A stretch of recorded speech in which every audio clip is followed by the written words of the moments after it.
Yes. And you know, road rage comes from when we are. Okay, wait. You're on. Where you at? Okay, you on phone? You should come over here, Jasmine. Okay, listen.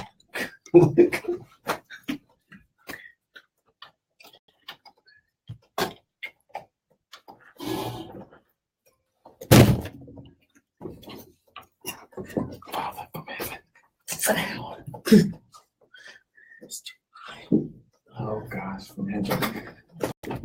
oh wow, my thing is just shaking. You can let it down. You good? You're good.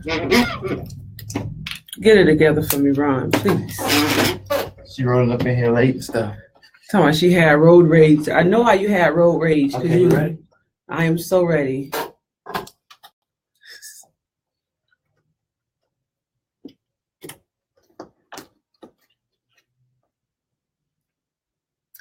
Good morning, everyone. It's a beautiful Saturday here in Killeen, Texas. This is Keneshia Haye, your Texas real estate lady. I'm coming live this morning at KRGN FM, The Rock. Okay, guys, so, I always let y'all know, check out the app. Go on your app stores, check out the app. That way you can take us along with you while you're traveling on this beautiful Saturday. Thank God that the weather has changed for us here in Texas. Why was it trying to get cold here already? I don't know, but thank God that it has simmered down back for us. It's not really hot here, but it's beautiful outside. I want to say it's about 70 degrees maybe out there, and just a little bleaky, a little cloudy, I should say, but it's still beautiful. I'll take that over the cold. So I know you guys missed me last week. I missed y'all. I wasn't here. I was in like excruciating pain last week, guys. My back went out on me. And when I say went out on me, it went out on me last week. It started last Thursday. I went to the emergency room and couldn't walk that well. Couldn't walk. It was like this pinching pain that was like in the lower part of my back, and I went to the emergency room and they gave me some shots and sent me home. And Friday I was very uncomfortable. Saturday morning I woke up and I was in even more pain than I was on Thursday, so I had to go back to the emergency room on Saturday, and then thank God one of my friends gave me this shock thing, these little circle things that you put on your back, and it pays to your back, and then it just gives these little shock things to your back, and that's when I begin to feel some relief like Sunday night. So whew, that's over for now, but it comes and it goes, so I just got to be ready for it whenever it comes back, and I hope it don't come back because that was painful. But anyways, I'm glad to be with you guys again this beautiful Saturday. As I said, KRGN FM The Rock. Check me out on my Facebook. That's Keneshia Haye at Facebook, and on my YouTube is Keneshia Haye, and also my website, Texas Real Estate Lady. That's TXRealEstateLady.com. And so here today I have Jasmine, my niece. I know y'all saw her before on my Facebook before when we did our what you cooking for Thanksgiving, honey? What you cooking? We did our video on that, and thank y'all for all the reviews and talking with me about what y'all making for Thanksgiving, honey, because it's right around the corner. But before we get into all that, our topic for today is congratulations, you're closing today. We are at the title company, not physically, but I'm just saying, like, if it was a real scenario, you know what I'm saying, you're closing, we would be at the title company for your closing date today. Okay, so I was trying to get a title company to come over for you guys, but our schedules was just not lining up. However, shout out to my girl April Cox over at Netco. She emailed me some great information to share with you guys on the closing. Okay, guys, so shout out to Netco once again. So we're closing today. First thing what I'll do is once we get that clear to close from your title, from your loan company, I'll go ahead and schedule your closing date and time with the title company, okay? And then I'll let you know, hey guys, we're gonna close on Tuesday at 2 o'clock, whatever, give you the address to the title company that we're going to close at and everything, right? And a note that I want you to know, for those of you that are purchasing a house here in Texas, remember, Texas is a community state property, a community state. All right. So meaning that whatever you have, your spouse owns 50% of that. So pretty much when we're closing, your spouse needs to be there as well. It's going to be documents that your spouse needs to sign as well. Okay. So when we're closing, spouse must be there with you. Now, there are some instances where, let's say you guys are out of town and we're closing. Hey, my title companies that I work, they can accommodate that. All right. So just because you live out of town and you can't make it here on the closing date, that's all right. As long as we let the title company know in advance that you guys will be out of town, they'll find a notary there in that area that you are at and get those documents to you to sign, or either they can mail it out to you, get it signed, you put it back in the mail next day, and boom, closing. Okay. Just that easy. All right. So nowadays, thank God for technology, we can do things like that. Right. So moving right along, I'll send you the address. I'll be right there waiting for you. I show up to all the closings. I believe in being that agent to take you through the whole process. I'm not going to leave you high and dry at closing, having you figure this thing out on your own. I know especially if it's your first time closing on a house, it may be a little strange to you. You may think that, what am I signing and whatever. So I'm there with you for that comfort level. It's not much that I say in closing, because at that point, we've done all we can do now. We're here to sign the paperwork, and trust me, your closer is going to go through your paperwork with you and your documentations with you thoroughly. You're going to walk out of that closing session, regardless of the title companies that I got to give it up to my title companies here, my local title companies here in Killeen. They're the bomb.com. Okay. They're the bomb.com. And I say that honestly speaking, because you're going to walk out of that title company feeling like, okay, I know what the heck I just signed. Okay. They're not just going to be feeding you a whole bunch of baloney and you not knowing what you're signing. Okay. And 9 out of 10 times, those documents that you're signing, you've seen them before. Okay, because it's going to be documents that's from your loan officer that you've signed before. It's going to be reiteration of information that either I've went over with you before or your loan officer went over with you before. Okay, so it's not going to be anything that you probably haven't seen before. Okay, so you know, I have my little notes right here in front of me, honey. So y'all going to see me look down, look around. But I'm going over my stuff because I like to make notes, right? So I can be correct for you guys. So some things to remember before you sit down at the table and pick the pens up, right?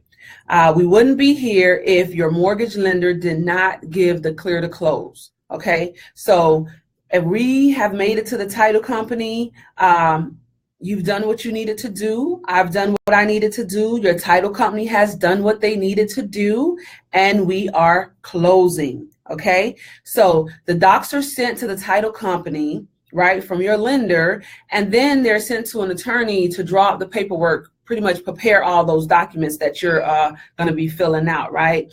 And I want you to please note, we would have not gotten this far if we weren't closing.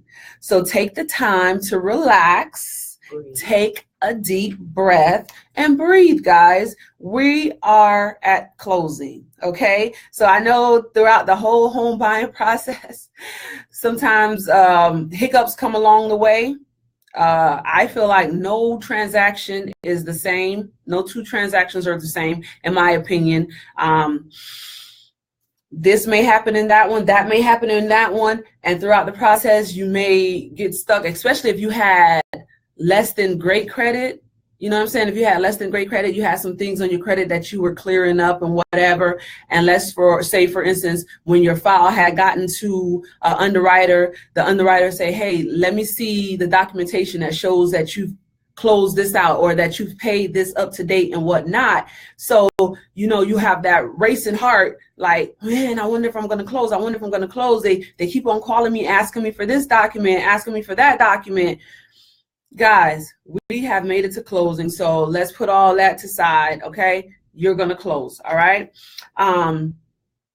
Majority of the forms, like I said before, that you're going to see 9.9% of the time, you've seen the words on this form already. You've heard it already. We've beat it into your head already. So the nervousness, you could just put that to the side. And plus, I'm going to be there with you. Your closer is going to be there with you. Sometimes your lender even shows up there and holds you down too. Okay, so you're going to have your support system all the way through, and even after closing. I'm there for your questions. Call me. I'm there. Okay, I know I have clients on my Facebook that can attest to that. You can call me after closing, honey. I will answer your telephone call, and I will answer your question. And if I don't have the answer, once again, like I said, I will seek to find the answer for you. Okay. So some of the things that you'll hear again at closing is your interest rate, the insurance company that you've chosen, when your first payment will begin, okay, the cost of the home, and etc. So pretty much, like I say, the things that we've spoken about before, you're just going to hear it all over again, and you're going to be signing for it and all that, right? And we will go into the office, and once again, yes, I'll be there. And now, okay, I'm pausing because I'm reading for the client to expect to see. Okay, yeah, because I'm going to write out with you. Okay, once you come in and you sit down, now the closer is going to ask you for your ID. So make sure, guys, that you bring your identification, yours as well as your spouse's identification, to the closing, okay? Because they're going to need to take a photocopy to make sure you guys that are signing the documents is one and the same. You're the same person, okay, that's purchasing the house, all right? Also, all right, that's your ID. All right, then, like I said before, no two transactions are the same, all right? So depending on the lender that you went with will depend on the stack of paperwork that you're going to have to sign, okay? So I've been in closings before where you have a book or you have an encyclopedia amount of papers to sign. It really just depends on who your lender is. But like I said before, your closer is going to help you through that whole process. All right, they're going to help you. They're gonna go over the paperwork with you. It shouldn't be strange to you because, like I said, you've heard these things before. All right. All right. And so normally the first document, guys, and let me get a sip of this water right quick. My mouth getting dry. Okay. After they take your identification and make the copies and everything like that, typically the first document that I've seen that they go over with you guys is the CD. If you purchased your home prior to last October, the form was called HUD, right? But since last October, it's been updated and different procedures have been updated during the closing. So it's called the CD, which is the closing disclosure, right? And it's typically the first form that's presented to you.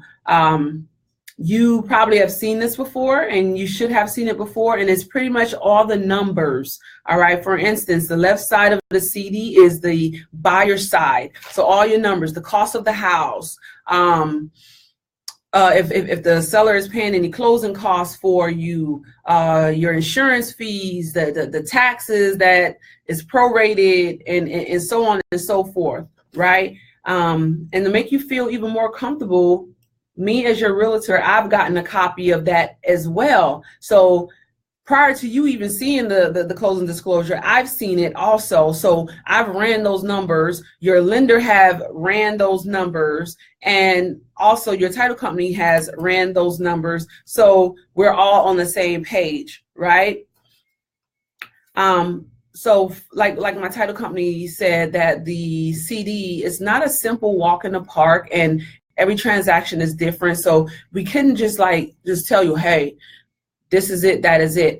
To explain the CD to you, we have to go through a scenario. So what I'm offering is, if you're here in the local Central Texas area and you want to go over the CD, the closing disclosure, let me know, hit me up, and I'll put a class together. I'll have a title company come out and explain to you guys thoroughly a CD. We'll go through a whole scenario. We probably will do a preliminary CD and go through that with you. If you're out of the state of Texas, maybe you could contact a local title company there and ask them to go into more detail with you about the CD. But pretty much, like I say, the overview of it is the numbers from it. Like, what do you need to bring to the closing table as the buyer, if you need to bring anything to the closing table, what the seller has to bring to the closing table, if they have to bring anything, what their payoffs are, what they're paying, what you're paying. Okay, so it lists that, right? And typically we like to go over that first, guys, and I think it is a smart thing to do,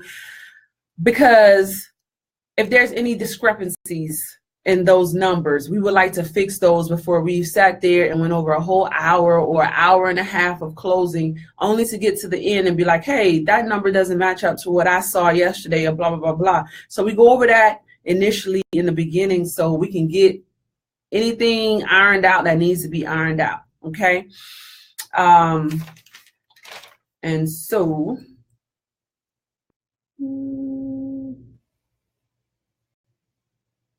all right, that's the lunch and learn that I was talking about.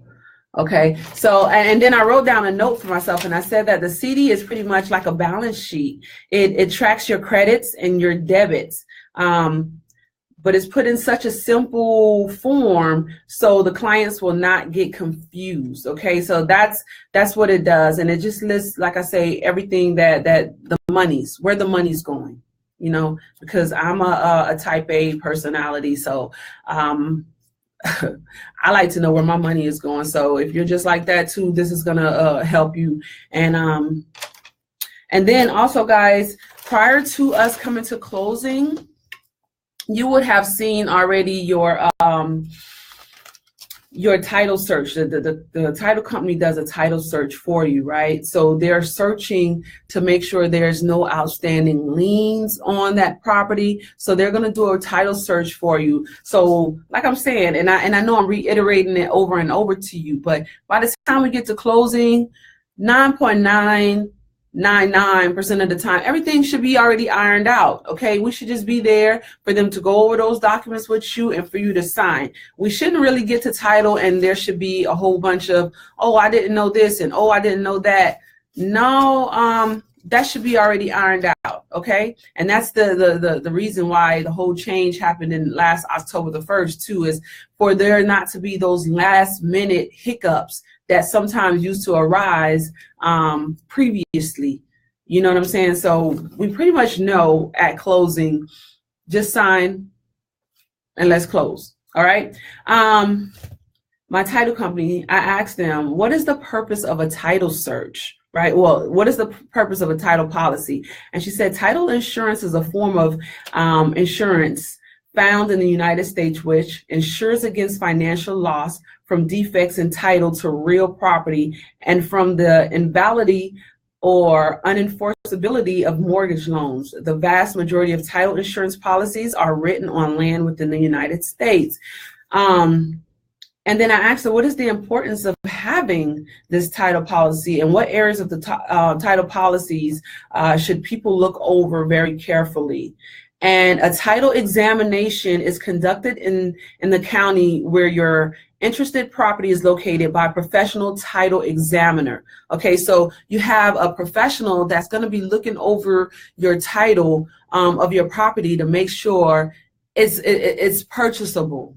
Okay, so if, for instance, the person that owned the property previously in the county, they have liens, they had people fixed on the property and they didn't pay them, they may have a mechanical lien on that property or whatever. This is what the title examiner is going to look for, things like this, to say, hey, wait a minute, we can't insure this title yet until X, Y, and Z is taken care of. All right, so that's why they do the title search and everything, to make sure it's a clear title and you can close on that property without anything from the previous owner being carried over to you. All right, now title insurance should be purchased from a title insurance company with the purchase of the home. The insurance protects the lender and the homeowner in the event claims arise from defects that were unknown during the title examination and purchasing of the home, and ensures the status of the title of the homeowner. So with that being said, like we said, the title examiner is going to check the title, right, and make sure nothing is on there. But let's say, for instance, something didn't pop up on there when he was checking or she was checking the title, right?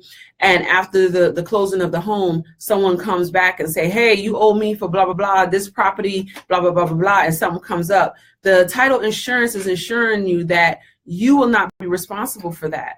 You will not be responsible for that. It's insurance, okay? All right, and at closing, a title commitment will be issued, which contains the type of insurance policy being given, the buyer and the seller, and the legal description of the property, and a list of items to be satisfied for the policy to be insured, as well as any exemptions or items not covered. So once again, they're going to thoroughly go over these items with you and let you know previously before closing, though. We're going to do that before closing and let you know what's on the title, what's not on the title, if it's good to go, if it's not good to go, who needs to pay what to get this cleared up or whatever. We're going to make sure that is good for you guys. Okay. So moving right along. That's your title. That's your closing in a nutshell. And you're gonna sign 101 documents. I'm just playing. I don't know how many. It's like I told you before. It depends on your loan company, the stack of paperwork that you're gonna have to sign, and whatever like that. But once you get finished signing it, honey, we're going to stand up, we're going to shake hands, and once the other party involved signs, everything is sent back to your loan company, right? Your loan company is going to check and make sure every signature is signed correctly, all your I's are dotted, all your T's are crossed, and once that's completed and is satisfactory to your loan company, then your loan company then sends the message back to the title company that we're closed. We're closed. That the funds are available, so they're going to disperse the funds to whomever and wherever they need to go, and then now you will have your keys. Sometimes the sellers are nice and give you the keys prior to your loan officer saying that we're good to go, all signatures are good. You might just sign, buyers, and then the seller gives you the key right then. Or some sellers may say, hey, no, I'm not giving you the key. I don't care if it's a day or two. You laughing, but it's serious. It's so serious. People do that. Which, I mean, I can't blame them. I can't blame them, because let's say, for instance, you haven't signed correctly or something was missed on the closing documents that you didn't sign. They don't get their monies, okay? And that house is still underneath their name, and they still have to make payments and stuff like that. So until the file is completely closed, both sides are signed, the loan company has said, yes, everything is good, disperse the funds, then the key can go to you, okay? But like I say, some sellers are nice and they'll give you the key prior to that. And also, guys, when you're closing, your title company is going to give you some documents that you can bring to the water company, right? And get the water turned on your name for you to give to your utility companies, so everything could be transferred into your names, right? And that's pretty much it for closing. That's pretty much it. So I've taken you guys from the start to the finish. I've taken you guys through the whole process of when we first meet. We're going to do get to know each other. We're going to establish our relationship with each other, guys. And then from there, I'm going to see where your credit is, right? I'm going to get you with one of my loan officers, and they're going to check your credit and see whether or not you're able to purchase right then. And the loan officers that I use, guys, they are a great reflection of myself. They care. All right, so they're not just going to dismiss you like, hey, now you don't qualify and I'm not going to help you. No, they take the time and they let you know what is wrong with your credit, okay? Because sometimes we as people, we think that the way to great credit is just paying everything off. No, there may be some things on your credit that you did not put on there, or some things that it's time for it to fall off. Okay, like I've stated before, no one here is perfect. Okay, I've had bad credit before. I've fell short before. Okay, you have a time period that you're allotted that some of those things fall off. Some things fall off in 7 years. Some things fall off in 10 years. Okay. So your loan officer will let you know, hey, don't mess with that, or pay this down, or whatever. They're going to inform you on the best possible decision to help increase your credit. Okay. And then we don't stop there. We do not stop there, guys. I went on and I let you guys know, once you get pre-qualified, then I'm going to sit down with you and I'm going to find out the demographics on which you prefer, or your dislikes of a house.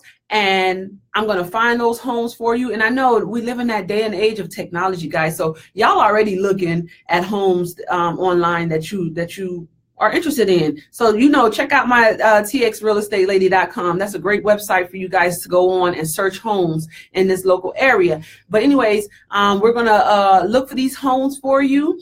Then we're going to go out and we're going to view these homes. You're going to select that home that you like. We're going to make an offer on that property, guys. And you're going to contact your inspector. You're going to get your home inspected, and we're going to move right along the process. So if you've missed any of those teachings that I've done, guys, just check it out on my Facebook. Go on my website. I have those videos on my website for you guys to go back and go over them. Okay, the whole home buying process. And then hit me up on Facebook if it's something along the way that you just don't understand that well, or if I kind of skipped over it too fast for you. Listen, hit me up and I will definitely go back over that information with you, right? And then I just want to also make a note out there that I've gotten some friend requests from other agents in other areas. Keep those requests coming, guys, out there, because people are moving every day. Okay, so for instance, I have a client that's moved out of state, and she will be preparing to purchase a house in a few months. And so, she can't take me with her because I'm only licensed right now in Texas. So I'm going to find someone for her in the state that she's moved to. So I'm like, as an agent, I would love to network with other agents in other states, even right here in Central Texas. Me and one of my friends here, if I have a client and I'm too busy over here, whatever, I might send them to her. She may send someone to me. It's networking. It's networking. What is best for the client? Okay, what is best for the client? If a client comes to me and they're moving to, let's say, San Antonio, whatever, I know I'm not a subject matter expert in San Antonio. Why be greedy? Why not reach out to a fellow agent down in San Antonio and say, hey guys, I have this client, they're interested in purchasing a house down there. Can you touch bases with them and help them out? Okay, so I want to do that. I want to establish a network of agents throughout the continental United States. And let's do this thing, guys. Let's get our clients prepared to purchase a house. Let's get them in the house. Let's start building this wealth with our clients. Where are you going, Jasmine? Is Ron not coming back? No. I'm going to continue to go on. Oh. I'm going to continue to go on, honey. So enough with my gab and whatever. So we're closed. And so now, guys, also the second part of this that I said I was going to talk about is I'm going to share with you guys home-based business. Now that you've purchased your house, guys, I know y'all heard me talk about my econ before, right? Yes. So you want to have your own home-based business, right? Check out the My Econ, all right? And the reason why I'm telling you to check them out, they've helped you with your credit, because I shared with you My Econ and how to go in there and fix your credit, right? So now you already a member of My Econ. Go in there and you have tools that will help you, let's say, keep you on track. Okay, so just because you just purchased a house doesn't mean that now you're just gonna let your finances just go like boom and just fall. No. Let's just keep this financial journey upward. Let's upbeat it. Let's keep it going good. Okay. So you'll be able to track your income, track what's going out every month, right? So you need to have a plan. You need to have a plan. You need to have a roadmap. So if every month that you're getting paid, you don't know where your money is going, that's a problem, guys. That's a problem. So going with the My Econ, you get to write in or you get to type in into the database where your finances is going, right? So one thing definitely that I said I want to talk about is, do you know in Texas, guys, do you know in Texas that you can hire your children? And the reason I refer to Texas is because, of course, I stay here in Texas, so I can't speak for the other states because I don't know. But I have my accountant. She is checking for me the age limit, right? So I think it's up to age 15. You can hire your own children in your business, right? And with that being said, you have a home-based business, and that can possibly be a deduction for you guys. It could be a deduction for you. Hiring your children and paying their salary can be a deduction for you. Okay. So for instance, I give the instance like, okay, I have a home-based business, right? And I do real estate also. So sometimes that paperwork gets stacked. So you hire your children to be your file cabinet person. They're your organizers, right? So I have a very strong 13-year-old young man at home. I put him to work, okay? You file away my documents, okay? If it's folders that I need made, you can make the folders and keep them organized for me, okay? And I'm sure it's other things in your business, whatever your home-based business is, that you can find uses for your children to do. Pay that salary and then receive a deduction at the end of the year. We're now in November. Everyone should be possibly getting, if you're a business owner, and even if you ain't a business owner, you should be getting your receipts together, getting all your documents together. But you know what? If you stayed organized throughout the year, you wouldn't be waiting to the last minute. So that too, to keep in mind for next year, your New Year's resolution is to keep all your things together. So by the time it comes to this time next year, you're not fumbling and scrambling, trying to find documents that you did in January and receipts that you've done, whatever, right? So I have Jasmine here, not just to sit and look cute. I have her here because I want her to shed the light on other, as a teenager, her experience in the financial realm. Okay, I've taken her to My Econ, what you want to say, My Econ like a seminar, and her response was, well, what was your response? There was a lot. It was just a lot of information. I can't hear myself. It was a lot of information, and it's from in my age group. Let me start from there. In my age group, we're just getting out of high school, right?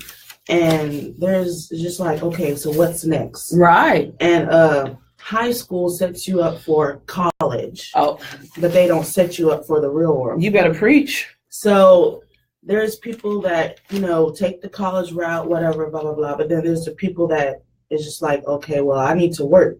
I don't have time to go to college. Right.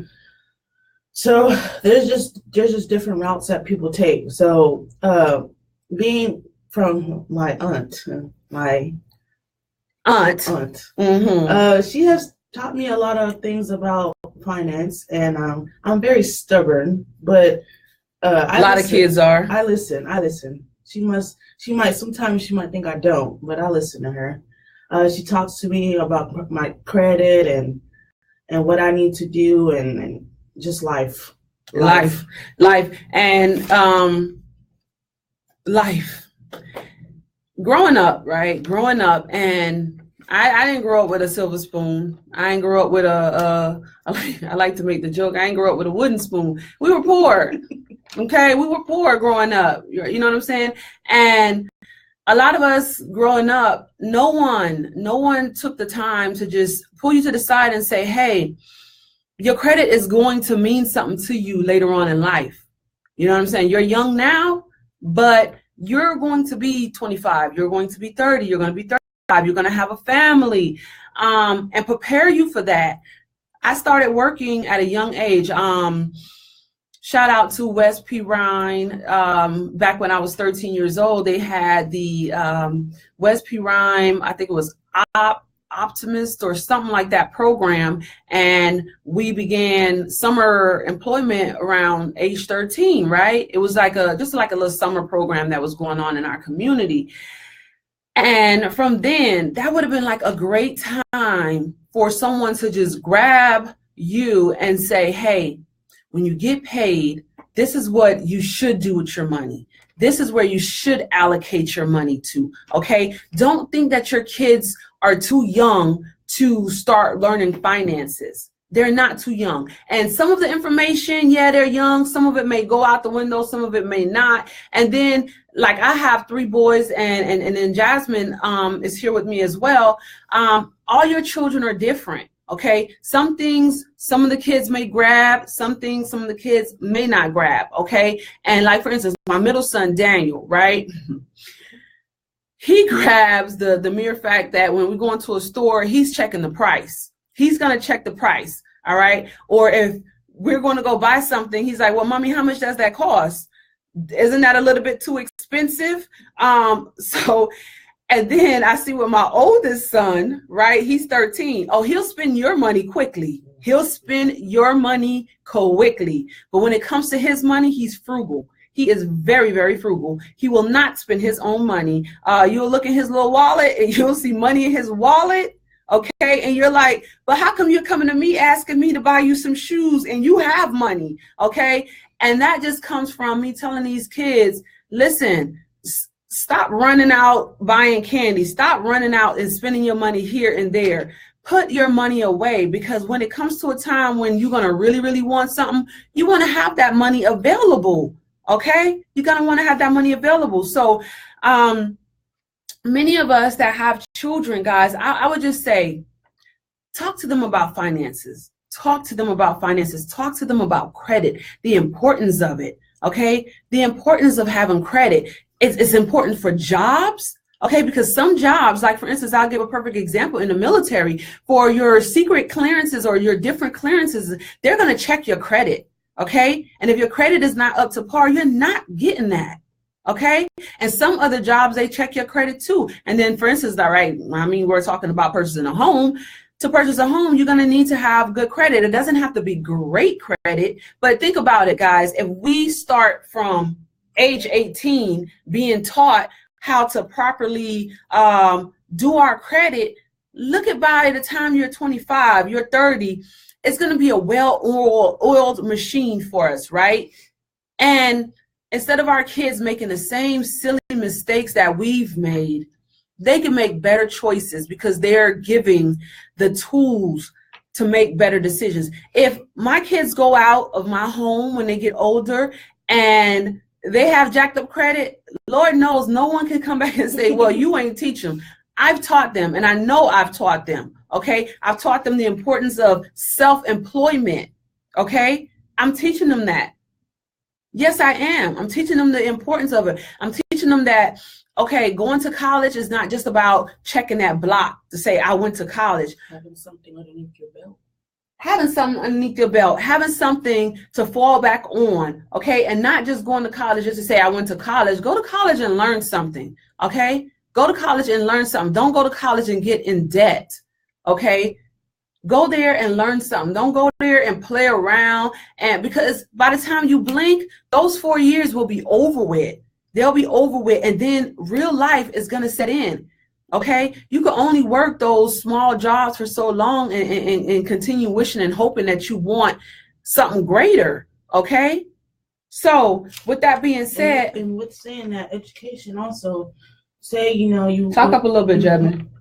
Huh? Just talk up some. Say you apply for a just fancy position, whatever, and you have a high school diploma.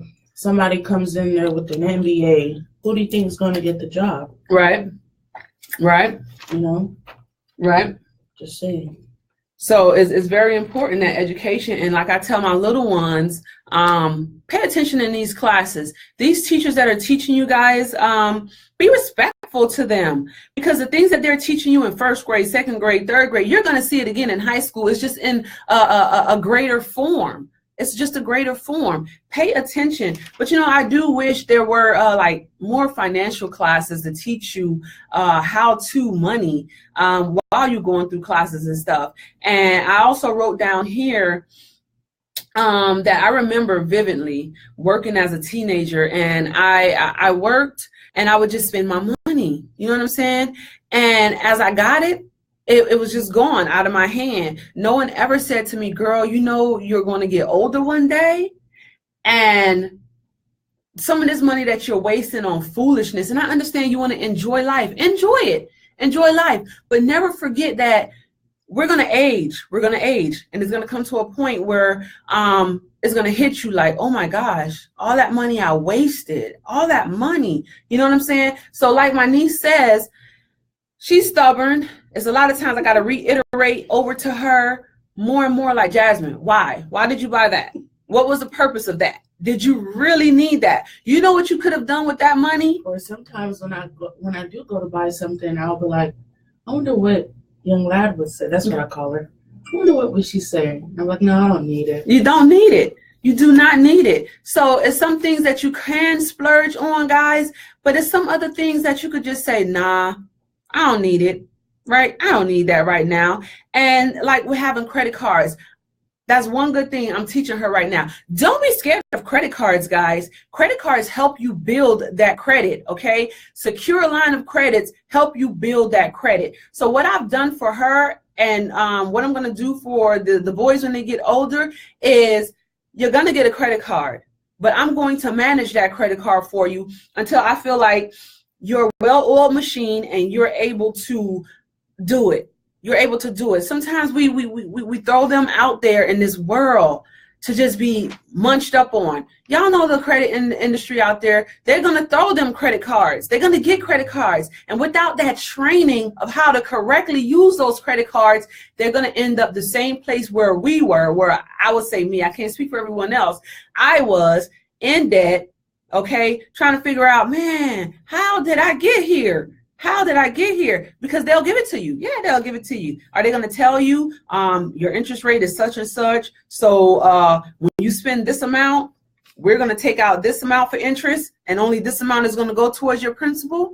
No. Some things, guys, you can purchase with cash. Just purchase it with cash.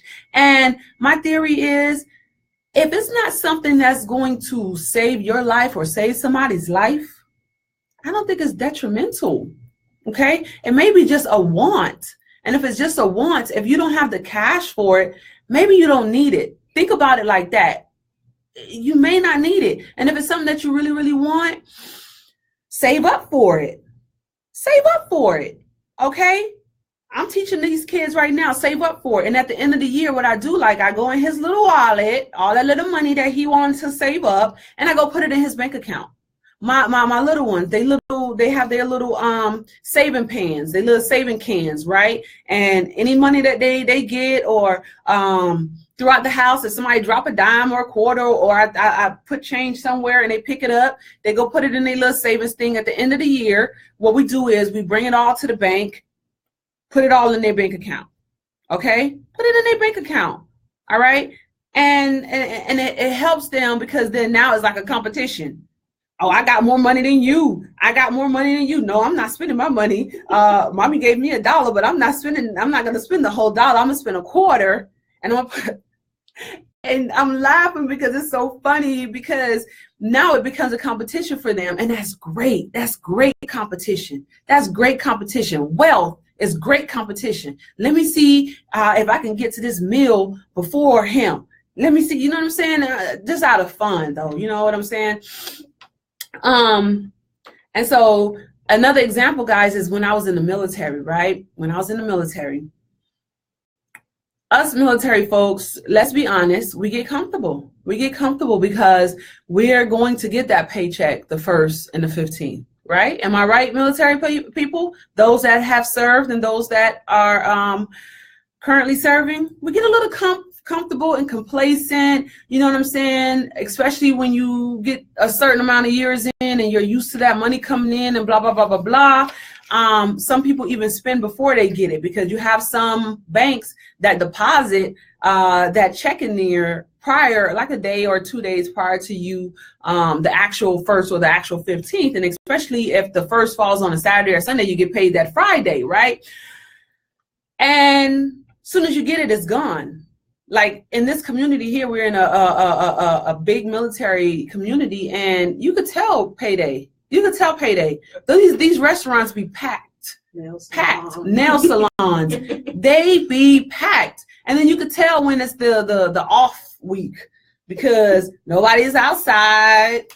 The stores, that's the time you go grocery shopping, honey, because you can actually push a basket through the store. But around the 1st and the 15th, everybody like, excuse me, move around, excuse me. You know, shelves be empty and everything like that. And it's like, you're living paycheck to paycheck.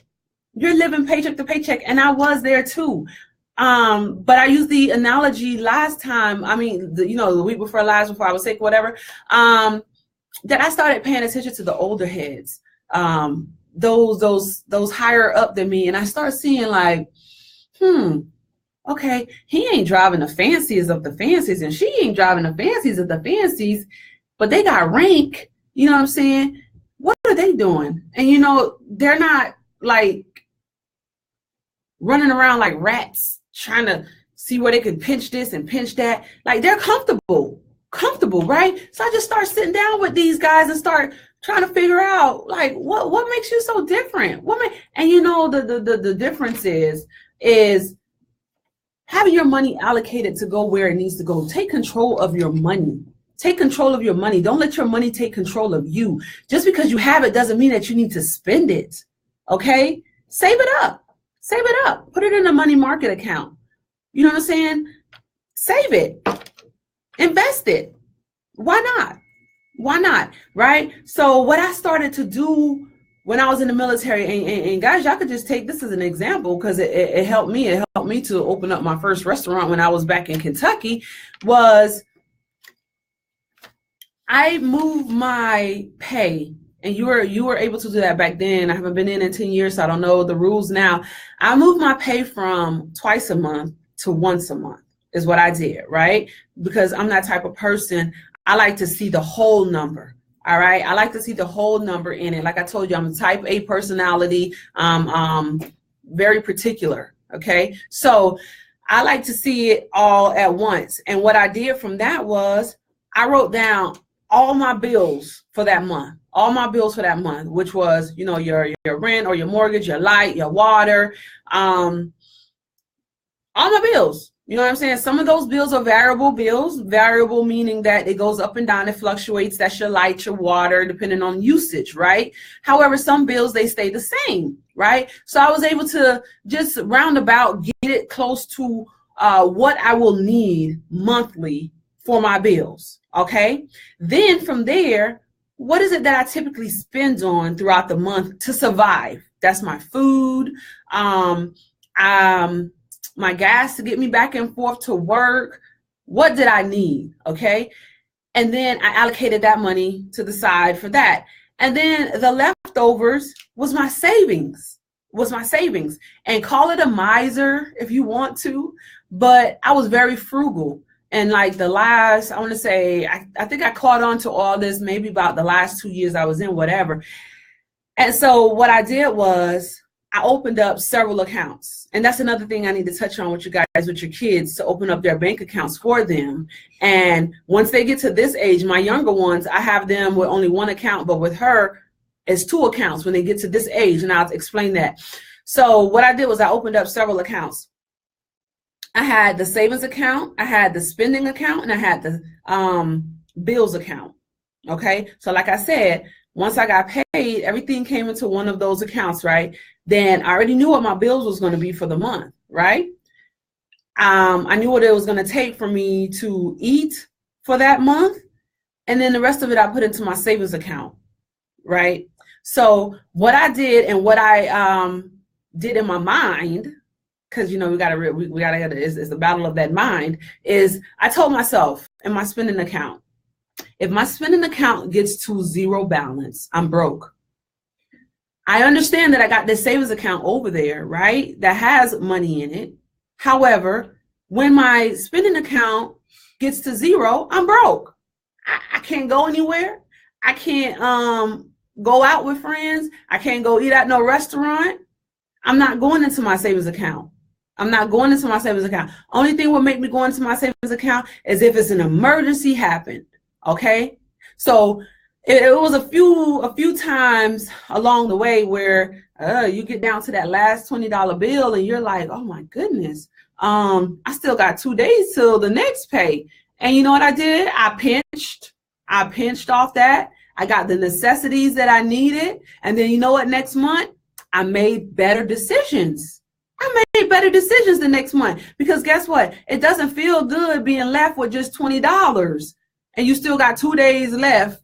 Okay. So what I did the next month is cut down on whatever brought me to that limit last time. So if I ate 3 or 4 times extra out the month than my spending account can afford, I scaled back. Instead of eating 4 or 5 times out, eat 2 times out.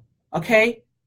And instead of buying that extra bag of chips that cost $5, wait till it go on sale or something. You know what I'm saying? Cut some coupons out, whatever it takes, but do not mess with your savings account. Treat it as that spending is low, I'm broke. Because remember, guys, all your bills are taken care of already. So you don't have the excuse to say, well, if I don't go in this savings account, my light's gonna get cut off. No, it's not, because you already put that money away. You already got that money put away for your bills.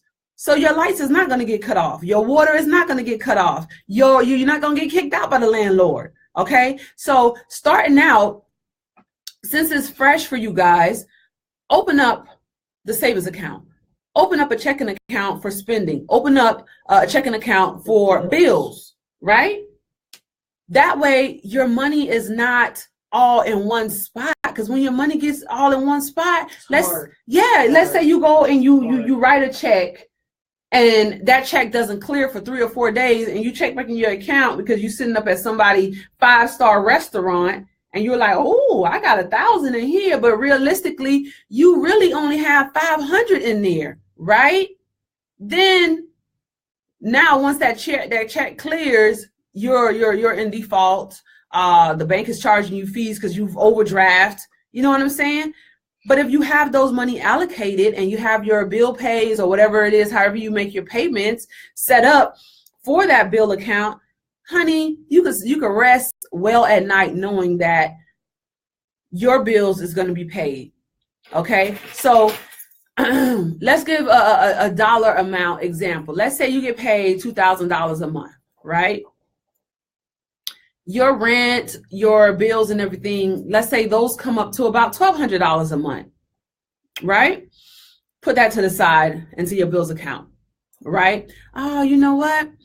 I got to buy food, such and such is coming up this month. I might want to go see this movie and blah, blah, blah, blah, blah. All right. So you have $1,200 for bills. You have $800 left. Realistically, let's put $500 into your spending account. That gives you breathing room that you're not like real crunchy and just like, oh man, life is so boring. All I live for is bills. No, put $500 up in that spending account, right? So 12 and then 5, that's 17, right? So now you have $300 to put in savings. 300, guys, over a course of a year. What's that? That's $3,600, right? That's a lot of money. $3,600. And let's say for my lifers in the military that we spend, well, I didn't spend the whole 20, I got hurt. But anyways, let's say you do spend the 20 years in there. $3,600 a year, guys, that y'all are putting away. And that's not even counting your TSP or whatever else that you guys are saving towards. I can live with that. I can live with that, okay? And still the $500 a month, guys, think about that. That $500 a month that you're using for spending, you don't have to use all 500 of it. Just because it's in a spending account doesn't mean that you have to go crazy with it either, okay? So for instance, what I used to do as well with my spending account, let's say for the month, I was real frugal, honey. I didn't feel like going out to go eat nowhere, whatever, and I had $200 left in my spending account. That money automatically, I put it over into the savings account and I start back over. That's smart. And I started back over. I did. So I didn't just leave that $200 in the spending and then added another 500 next month and say, oh, now I got 700. I'm balling. No, I put that $200 that was left and put it into my savings account. Right. And now I started back over. I got $500 for spending. And if I have $20 left for the next month, that goes into the savings account. You know what I'm saying? So if y'all think that's a great idea, incorporate it in your life. I mean, I understand everybody makes different amount, but do something that works for you. Even if it's $20, even if it's $40 a month that you allocate for savings, that stuff adds up. It will add up for you, okay? And another note to go away with is if you don't need it, save up for it. Save up for it. Do you really need that couch right now? Do you really need that brand new washer and dryer that you have to go out and get it on credit? If it's not a need right now, save up for it. Save up for it, because a lot of these places y'all go to and y'all do that rent it and or buy it on credit, whatever. They're adding so much interest to that stuff, guys, that if you would have just waited for 6 months and saved up for 6 months, you would have bought it all. You would have just bought it and have nothing to pay for versus paying about 2 years worth of it and you've paid for it 3 times over. Okay, so that would be like a nugget that I would love to leave with you guys. Okay, what do I do now? Far as my savings and my bills and whatever, I still to this day do that the same way. I still to this day, but even more so what I do now also is I've added other accounts. All right, 6,000 accounts. Yeah, in that order. But what I do, because I don't like money to touch and mingle and whatever, right? So for instance, I have the bills account, I have the savings account, I have the spending account, right? But then I've even added another account where I call it food account. And gas account, right? So with the food account, I've allocated a certain amount of money for my household every month that we will spend on food. If it's coming close to that amount, it's either, okay, honey, we're going to need to slow down on this. We spending too much. Or we can go into the spending account. We don't touch the savings account, though. If we low on food and we went over on the food account, don't touch. We're not touching that savings account. I'm so sorry. We're going to pull back because I know you got food in the cabinet. You got food in that freezer. Way back there in that freezer. Pull out some of that freezer burnt chicken. And I'm just playing, guys. But I'm just saying that to say, put your money where it needs to go. All right? Control your finances. Control your finances, okay? And back to the My Econ.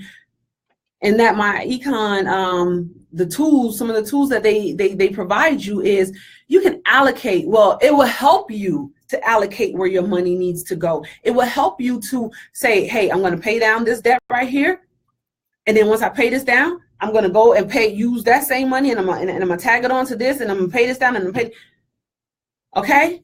So if y'all take nothing from me today, take that you are in charge of your finances. Don't let it run you, okay? Because when that finances start running you, that's when you're going to run around like a chicken with your head cut off. And that is very important to start teaching your children from they are young money. Don't let them be scared. Don't put them out there in this world and have these creditors biting them up. Finessing them. Thank you. Good word. Good word, Jasmine. Finessing them. Because it's going to sound so good when they walk up at Macy's and Macy's tell me 1 minute and Macy's tell them, hey, I'm sorry for using y'all name Macy's, but any other store will tell them, hey, come get this credit card. You're going to get 25% off today. You're going to get 20% off today. And it's going to sound good because guess what? I can save $50 on this. And that's just today, honey. But guess what? They're going to get their money back. They're going to add that interest on. So take that away from me today, guys. And I pray that everyone has a blessed Saturday. Enjoy this beautiful weather that we're having here in Central Texas. And I will see you guys again next week. All right. And leave your comments below, guys. If there's any questions you guys may have, hit me up. And till we meet again, have a great week.